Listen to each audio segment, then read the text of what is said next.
Bien, nos habíamos quedado en esta idea del espacio, de la defensa del espacio vital o Lebensraum de Alemania, porque ya hay que al considerar a los alemanes como esta raza superior, necesitan también un espacio acorde, acorde a su grandeza. Entonces pretende unir todos los pueblos bajo una misma lengua que sería el alemán. Bien, una vez visto los postulados del nazismo, que se recogen sobre todo en el libro del Mein Kampf, vamos a ver ahora cómo se produce el ascenso de Hitler dentro de su partido y también dentro de y luego una vez bueno, primero vamos a ver su ascenso dentro del partido y luego su ascenso en el parlamento y en la política alemana. Es decir, bueno, Hitler utilizó el contexto que existía de crispación en su favor. Primero usó la demagogia y prometió trabajo para todas las personas y una mejora de los salarios. Él establecía una manera con los cuales se podría hacer, que sería basándonos solo en la autarquía, no contar con importaciones, etcétera, etcétera, que veremos más adelante. También crea un enemigo común contra el cual la población pudiera descargar sus frustraciones. Es decir, en lugar de canalizar el odio, la frustración, el revanchismo, el malestar social, canalizarlo en lugar de hacia los dirigentes políticos, hacia un grupo social que conviviera con los ciudadanos y contra los que fuera más fácil descargar sus frustraciones, y de esta manera que el gobierno no contase con tantos ataques por parte de la población. Entonces, estos enemigos van a ser los judíos, sobre todo, los que consideraba que habían sido ellos eh, quienes habían prestado dinero a otros países, porque claro, como los judíos se dice que son apátridas, es decir, ellos con la diáspora salieron de Israel y se asentaron en distintos países. Durante la Edad Media colaboraron muchísimo con las monarquías de los países donde se asentaban, pero claro, no tenían este sentimiento patriota de defender a su país porque realmente no eran de ahí. Entonces Hitler dice que por ese motivo pues prestaban dinero a los enemigos de Alemania y que por tanto eran uno de los causantes de que Alemania perdiera la Primera Guerra Mundial y por tanto era lícito que la gente sintiera odio contra ellos, y ya que les habían llevado a esa situación, pues ahora tenían que cargar con las consecuencias. Por otro lado, también estos enemigos van a ser los comunistas o los demócratas. Al poner como enemigos a los comunistas, eso hace que las clases dirigentes, las clases altas, apoyen al partido nazi. De esta manera se va a hacer con el apoyo de los grandes empresarios, la alta burguesía, etc. Los demócratas también, por lo que hemos explicado justo anteriormente de por qué Hitler estaba en contra de la democracia. Además, el partido nazi elige un emblema, que es esta cruz gamada, un símbolo con el cual los miembros del partido se puedan sentir identificados, es decir, que vean ese símbolo y se sientan parte de un grupo. Hizo uso también de la violencia política y para esto crea la sección de asalto y la sección de protección, que son milicias que dependen directamente del partido nazi y atacan sobre todo a líderes de la izquierda y a enemigos del partido nazi, pero al atacar, igual que hacían los camisas negras, a sectores de la izquierda, pues hace que el partido se vaya ganando el apoyo de los empresarios y de los burgueses. Entonces, al presentarse al partido nazi como el garante del orden social frente al bolchevismo, lo que hace es empezar a tener el apoyo de la alta burguesía. Entonces la alta burguesía empieza a financiar este partido, por lo cual el partido nazi, el NSDAP, ya no es un partido solo de trabajadores, sino que también dispone de ayuda económica de altas clases sociales que empiezan a financiar y por tanto hacen crecer al partido. De esta manera, una vez han crecido suficiente, en 1932 se presentan a las elecciones. Obtuvieron 13 millones de votos. No está más o menos el resultado electoral disputado entre ellos y los socialistas. Lo que pasa es que el presidente Hindenburg no tiene mayoría absoluta y lo que necesita hacer es crear un gobierno de coalición.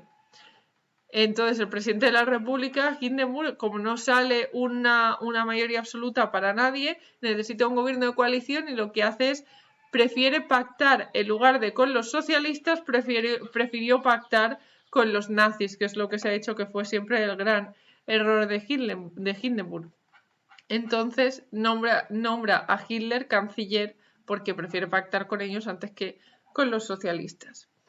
Sin embargo, Hitler aún no tiene mayoría parlamentaria, así que para conseguirla va a convocar nuevas elecciones en 1933 diciendo que hay mucho clima de crispación en el Parlamento y que se necesita una única fuerza política. Entonces, convoca nuevas elecciones en 1933 y aprovechando la campaña electoral, los nazis incendiaron el Reichstag o el Parlamento alemán.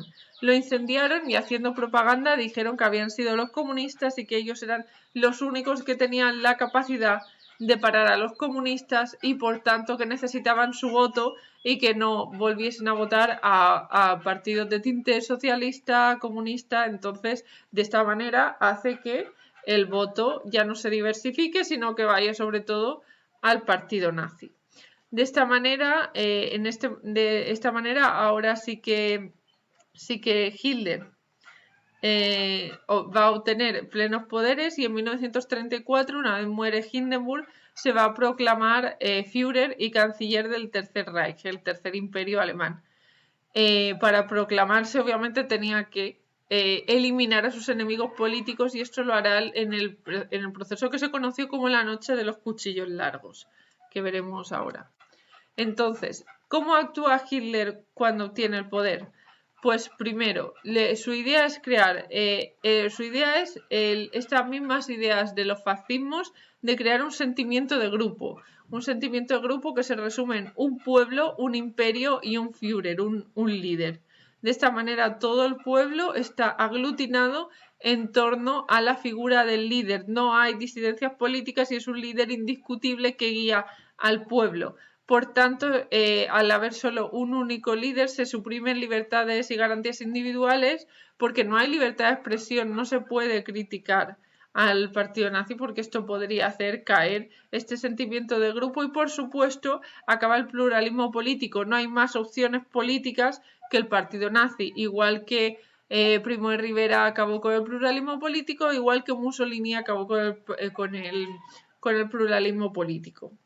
Unos con el Partido Fascista y el otro con el Partido de la Unión Patriótica. Por otro lado, también desaparecen los sindicatos a excepción del Frente de Trabajo Nacional Socialista, que es otra vez esta idea de sindicato vertical donde están agrupados tanto empresarios como trabajadores para que de esta manera, al estar todos en el mismo sindicato, no hay conflictividad laboral ni conflictividad social, que es lo que se pretende hacer. Por otro lado, hay una represión de la oposición. La administración es depurada, es decir, solamente puede obtener un cargo en el funcionariado alguien que demuestre ser afín a los postulados nazis. Podían investigar tu currículum, tu trayectoria profesional y si en algún momento habías exhibido algunas ideas contrarias a esto, pues podías perder tu puesto de trabajo, algo que no hay que irse muy lejos para ver que incluso ha llegado a pasar este año pasado. Por otro lado, la policía es sustituida por formaciones paramilitares, es decir, la policía ya no va a ser una policía estatal, sino que es una policía que depende solo del partido nazi. Fundamentalmente se va a centrar en las SS, que eran estas milicias del partido nazi. O sea, imaginaos lo que supone que la policía ya no sea del Estado, sino que ahora es del partido nazi. Esto quiere decir que ¿a quién va a obedecer? Pues al partido nazi, con lo cual no está la garantía individual de presunción de inocencia ni muchas otras, porque te pueden represaliar por ir en contra de las ideas del partido. Por otro lado, también se crea la Gestapo, que es una policía secreta dirigida por Himmler, que es un personaje bastante importante en la Segunda Guerra Mundial y que incluso nos visitó aquí en España durante la Guerra Civil. Esta Gestapo pues funciona de una manera pues, como las milicias, es decir, se infiltraban entre la ciudadanía para ver si existían comentarios de desafectos al partido nazi, etc. Y luego también para represaliar a los enemigos del partido nazi, para acabar con ellos directamente, sesgando su vida, se produjo la noche de los cuchillos largos, en las cuales se asesinó a multitud de dirigentes de otros partidos y de otros opositores a Hitler y al partido nazi. Otra de las cosas que aplica, y hemos visto lo que aplica en el sentido político, que es un único partido político, unas únicas ideas, fin de las garantías individuales, una policía dependiente del partido, censura, etcétera. Pero a nivel económico, por lo que va a apostar es por la autarquía y por el rearme. Es decir, va a decir que no debemos importar de otros países, sino que debemos producir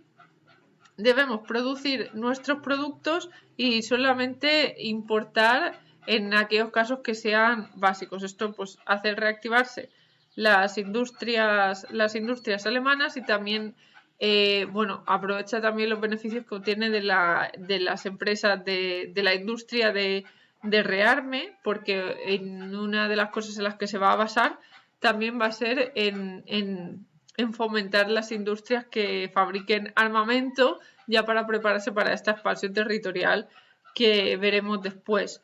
Entonces, también se dice mucho pues que crecen las infraestructuras y tal, pero también os digo que con mano de obra esclava como utilizaba Hitler, también se puede crecer mucho económicamente, porque la mano de obra esclava pues tiene una cosa, que no necesita que le pagues porque no cobran. Entonces, pues con esto consigue también hacer un despegue económico. Además, aprovecha la coyuntura internacional y se basará sobre todo en ejercer miedo sobre otras potencias. También basándose en las ideas que ya vimos en el New Deal, hace también un amplio programa de obras públicas con el fin de no solo conectar los mercados con la infraestructura, sino también crear una vía de comunicaciones útiles para movilizar en el futuro a un posible ejército. También se basará en la política expansionista. De acuerdo con sus ideas de superioridad racial, considera que Alemania debe expandirse y controlar todos los territorios que le pertenecen de acuerdo a su grandeza.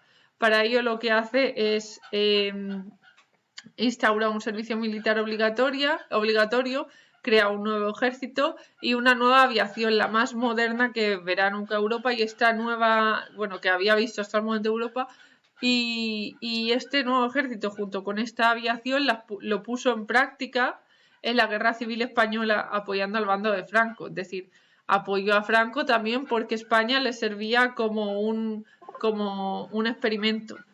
Le servía como manera de experimentar cómo podía funcionar su ejército.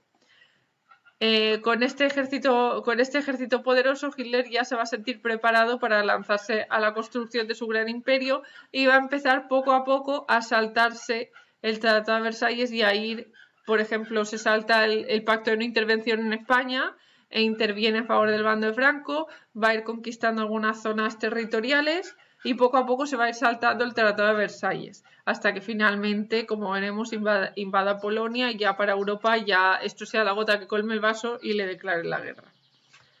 Bien, la parte del antisemitismo lo dejo para el último vídeo, que va a durar poco, y de esta manera lo veis vosotros porque me estoy quedando sin tiempo. Así que ahora enseguida os subo esta parte.